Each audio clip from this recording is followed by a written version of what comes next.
Hey, we're back. So today is the day that we are bringing everything together, okay? This is the day, this 4th of July, right? We're gonna get the meal on the table. All the prep work has been done a day in advance. Honestly took about 3 hours. I did obviously have to take some time to stop and explain things. If I were just going through and doing all my prep work from yesterday, it probably really was only about 2 hours of work, maybe a tad more. As I said, anything we did yesterday, you could divide into 2 days. You've got the carrot slaw and the hominy succotash salad. Those both keep in the refrigerator really well. I went ahead this morning and brought them out of the refrigerator so they can start coming up. I say this morning, but before I started filming. So they can start coming up to room temperature just before I put them in their serving bowls. So they're pretty much, they're already done. They're just gonna get put in a fresh new bowl. The chicken, I've already put my honey barbecue chicken legs in the oven, so they are already cooking. I'm about to get my tomato zucchini bacon, but I wanted to go ahead and whip my cream for my peaches and cream roulade. So I've just got a heavy cream. This is a pint, so it's 2 cups. I'm gonna use about half of it and just start with 1 cup, kind of see how far I can get with that. And I'm gonna add a little powdered sugar to it. Now, I have said, I mentioned it yesterday, I think, that with this, you really, it's fairly temperature sensitive, okay? Any cake, anytime you have cake, pie, whatever it is, that you have whipped cream, or I'm calling it a whipped cream icing or frosting because I'm gonna cover a cake with it, but it's really just whipped cream, okay? Sweetened with powdered sugar. I am not gonna add vanilla into it. I thought about it, I was going to, I usually do, but I really want this peach flavor to come out. So vanilla is in the cake batter itself, so there will be a hint of vanilla. But I'm trying to really just bring out the flavor of the peach puree that is the interior of the cake. But this is not really a temperature stable item, okay? So once you don't want to decorate your cake the day before, or frost your cake, wait till the day of to frost your cake, just like we're gonna do, and then you wanna stick it in the refrigerator until it's ready to serve. It can handle a few minutes out of the refrigerator before you serve it. It's not ice cream, it's just whipped cream. But you do not want to take this outside to your picnic table and let it sit out until you're ready to eat, okay? Trust me, it will completely melt, okay? So this is something you want to bring it out of the refrigerator, no more than 15-20 minutes before you serve it, okay? This is definitely something that if you are going to a potluck and it's just across town, depending on the size of that town, you could probably take it, but I really wouldn't want to be in the car with it for more than 15 minutes before you could get it in someone else's refrigerator. It's just not a frosting that travels well. And some food items are like that, okay? Everything else that we've done today, done for the menu prep, the rest of it actually would travel very well. So this is just a little different. Anyway, so I've got about a 1/4 cup of powdered sugar to a cup of whipped cream. And my stand mixer. Definitely want to make sure you're using your whisk attachment and just beat it until it looks like whipped cream. While this is beating, I'm going to go ahead and get my tomato zucchini baked in the oven. It is going to cook at 350 for about 20 minutes. Let me look at my recipe just to be sure. Yeah, 25 minutes. And then I'm gonna it's covered, right? It's got aluminum foil on it. Then we'll take the foil off, sprinkle it with Parmesan and some fresh herbs, and cook it for about 10-15 more minutes. So I'm just gonna go ahead and get that in the oven. Okay, so this is pretty much there. Whew. And you do, because we're using this as an actual frosting on cake, you do want it to be a little stiffer of a whip than if you were just serving it as like a side, like a dollop of whipped cream on top. So you want it to be pretty stiff. When I run my whisk through it, it definitely leaves trails behind. If I continued whipping this, I would be pretty close to getting butter, okay? So it is fairly stiff.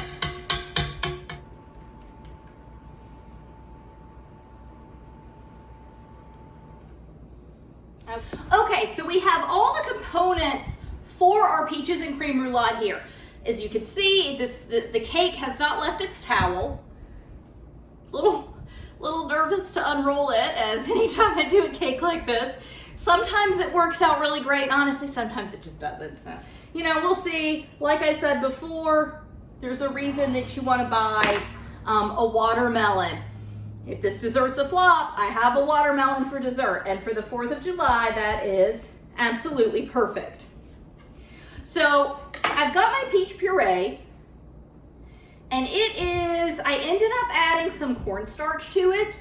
It tastes wonderful. It's got a great flavor to it, very little sugar. It's about 6 peaches, just over a 1/4 cup of sugar, cooked down until I didn't want to take it as far cooked as a jelly because I did want to retain a lot of the peach flavor without adding a lot of sugar to it. In the end, I let it cool.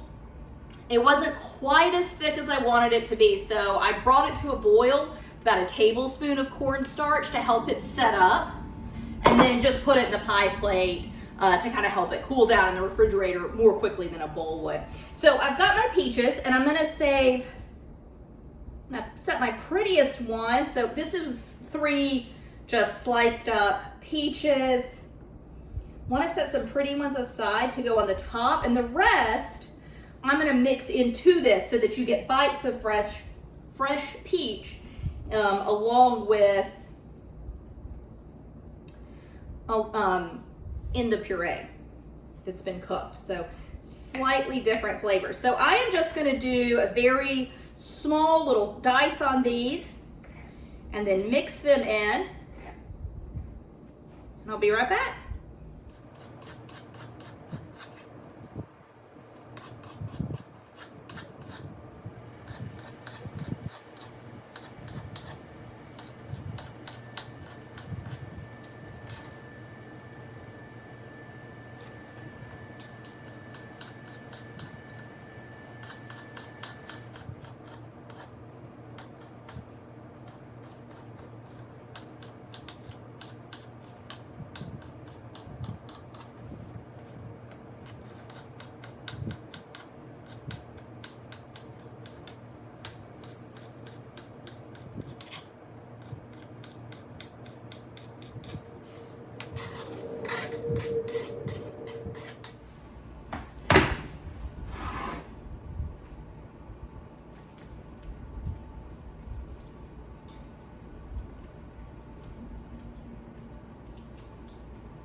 Probably should have covered the cake with filling and then studded it with these, but I've already mixed them in. So, as I said yesterday, this is the first time I've ever done this, kind of just recipe testing. So you do some pretty stupid stuff the first time you test a recipe. I just don't normally let everyone see it. So hopefully what is not stupid is this cake. Very nervous to unroll it, so we'll see. Oh. So you just really gently unroll it, and I've got a big cracks forming. That's pretty normal.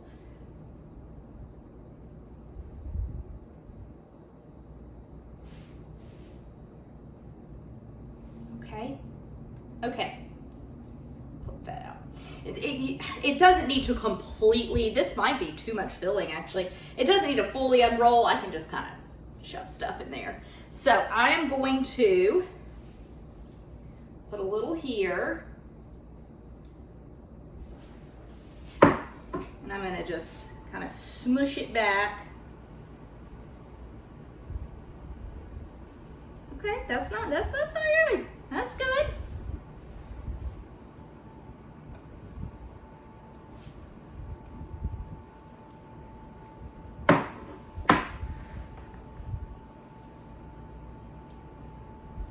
I will say this puree, it's been a little bit of a pain, but it's worth the smell. It smells amazing.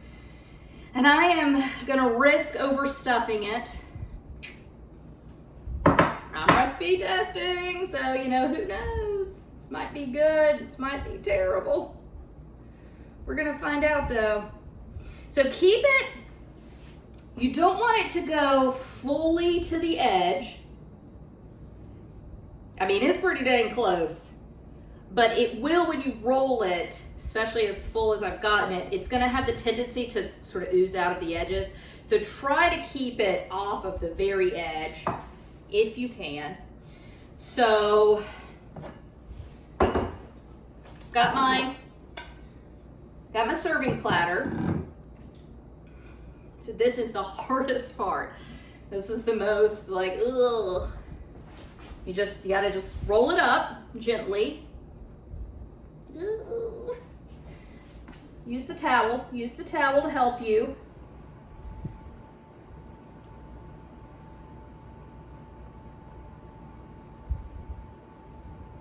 Ooh. And we're gonna go, it needs to go seam side down. Right, you can see some oozing out, that's okay. You're gonna have whatever filling you use, usually get a little of that. Okay, so now I have to get it from here to here, which is basically impossible. So I'm gonna just pick the whole towel up.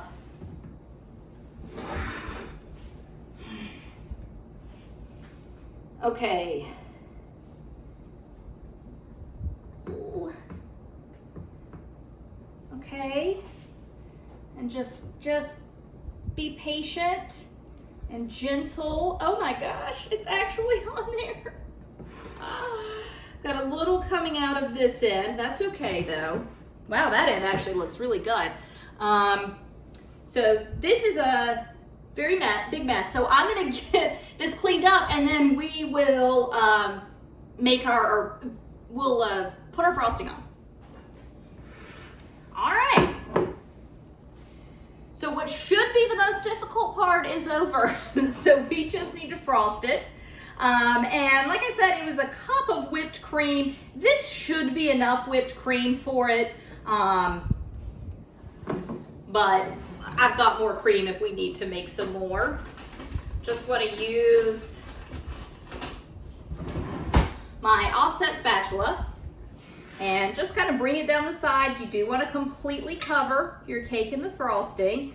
That's one thing about roulades or roll cakes, like a jelly roll cake, right? That's essentially what we've done. But it's peaches and cream, right? So we have this just very, very simple, very delicate whipped cream.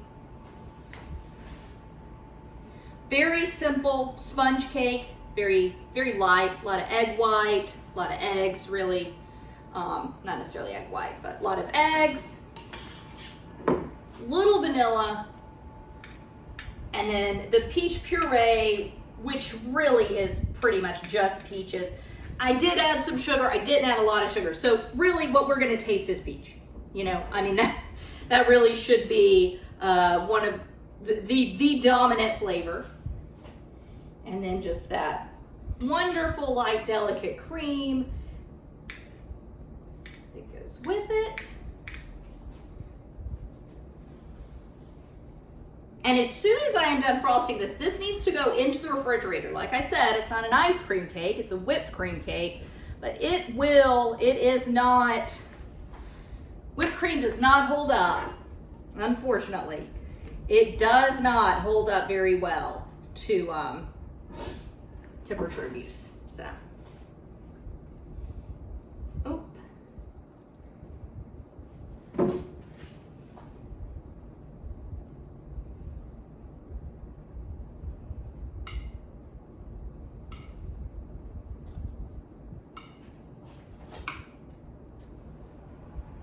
And with this cake, since it's rolled, and you know, I mean, y'all saw when I was rolling it up, like it's definitely cracked on the outside.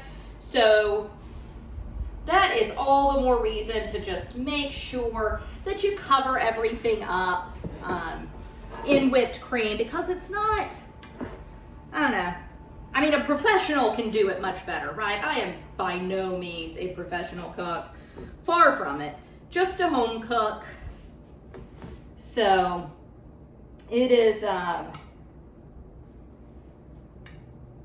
definitely necessary for me to cover up a lot of cooking flaws with icing. This is certainly not the only cake that I drench in icing to make pretty. Just got a little, and 1 cup is plenty. You only need 1 cup of cream for this.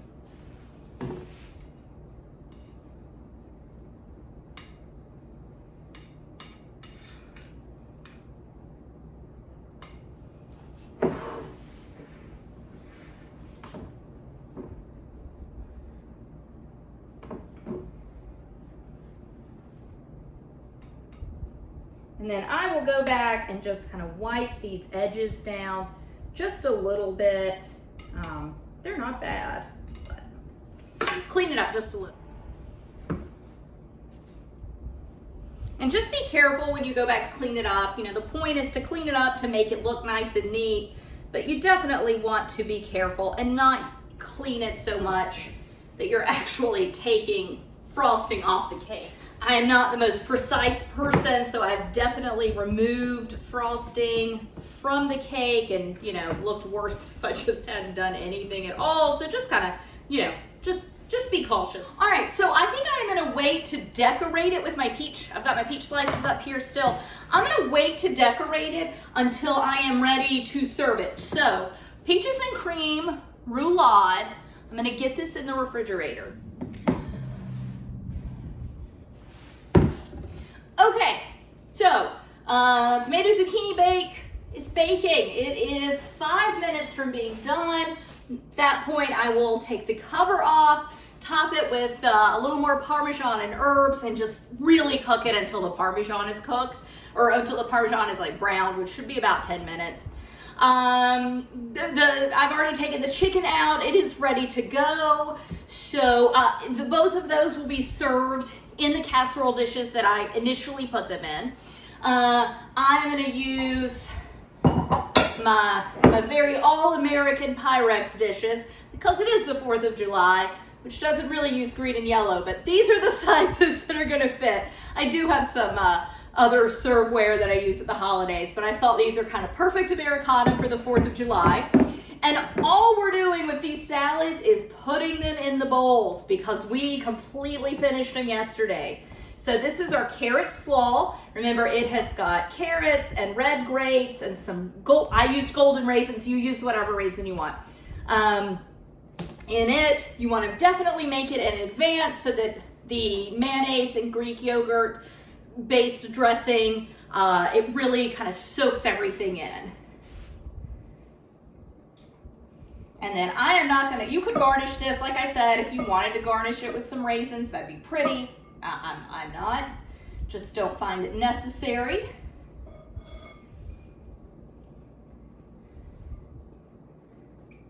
But do give it a mix before you put it in your serving bowl, because that dressing kind of has a tendency to settle to the bottom.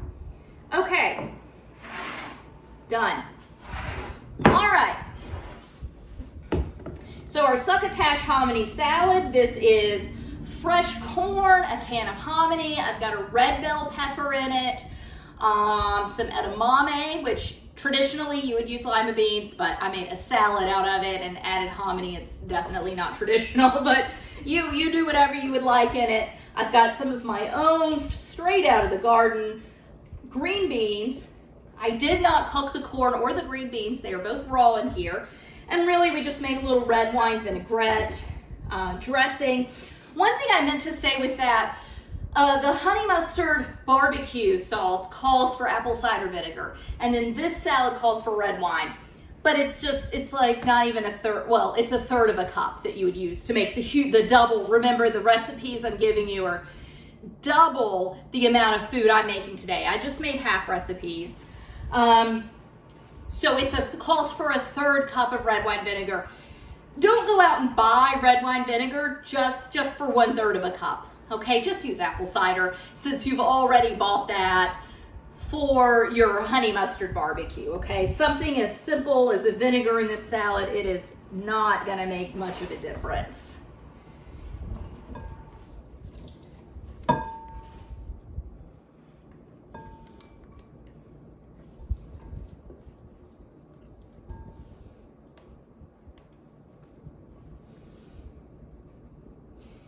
again, just like with the slaw, definitely, you saw me do it, give it a stir. This bowl's a little too big, but it looks cute in here. Give it a stir before you put it into your dish, just because that vinaigrette tends to settle out at the bottom. So I am going to top this. Remember, we reserved some of our parsley and tarragon. I'm just going to top it now with that. Done.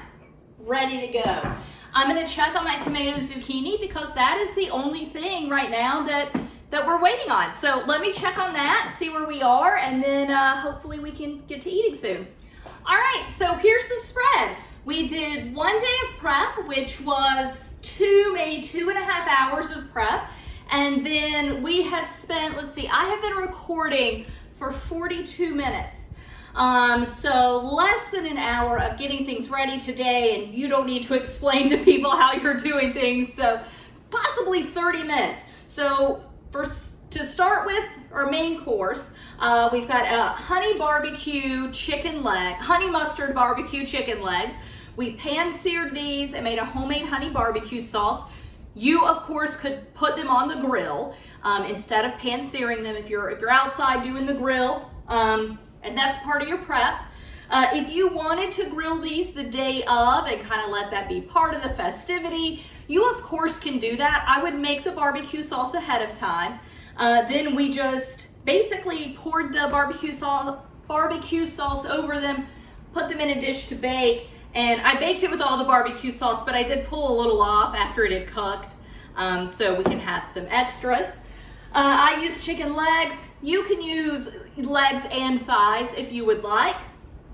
Let's see, next we've got our tomato zucchini bake. So it's zucchini, tomatoes, yellow squash, a lot of herbs, little garlic, just everything was done. Well, all of the chopping, which is the most time consuming part, was done ahead of time. We went ahead and put in our casserole dish, baked it for 25-30 minutes today, and then topped it with some more Parmesan and herbs, and I just put it in for about 10 more minutes until my Parmesan started to melt and brown. Then we have a Hominy Succotash salad. So it's hominy, it's corn, it's green beans, red pepper, edamame, tossed in a vinaigrette, and then a carrot slaw, which I grew all the carrots myself, so I'm very proud of my carrot slaw. Carrots, red grapes, raisins, and then a Greek yogurt, mayonnaise, dressing. So these two were completely made yesterday. All I did today, you saw it, stirred them up, put them in the serving bowl, topped this one with some herbs, didn't do anything extra to that one, and they're ready to go. And then my test recipe, which hopefully when I slice into it, it's still gonna be good. Not 100% yet, but I will show you in some pictures at the end when I slice into it, what it looks like. And if it's good enough, I'll post a recipe. So if there's no recipe posted for this, it's because it didn't work out, all right? And again, that's why you have a watermelon, just in case. But peaches and cream roulade, we just cooked down some peaches and a little bit of sugar, put it inside a very simple sponge cake, topped it with whipped cream, and garnished it with fresh peaches. So I am definitely ready to eat, ready to celebrate the 4th. Thanks so much for joining me. Bye.